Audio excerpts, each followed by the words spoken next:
பூச்சூட்டி குளிர்ந்த நீர் இவரை ஆட்டி முன்னின்று ஏதோ பறைந்தான். ஊட்டி முன்னின்று ஏதோ பறைந்தான். அமுது செய்வித்தான். என்னென்னமோ சொன்னான். போற்றி சொன்னான். அவன் சுக்லாம்பரதனம்னு அந்த ஆகமத்தில் அவனுக்கு தெரிந்த வகையில் சிவகோசரியார் பூசை செய்கிறார்.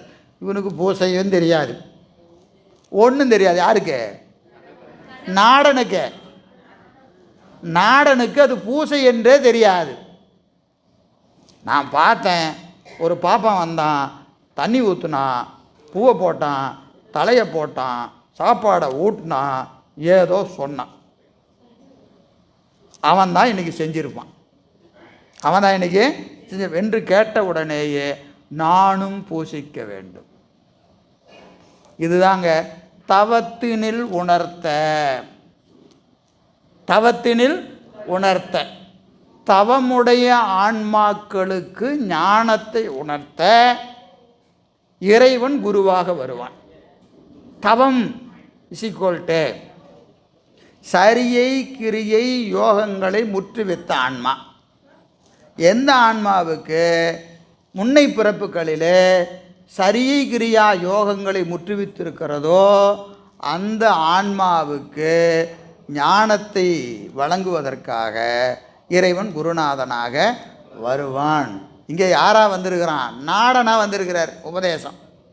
இறைவன் உபதேசத்தை யார் மூலமாக வேணாலும் செய்வார். ஆனால் யார் செய்வார்? பெருமான் தான் செய்வார்.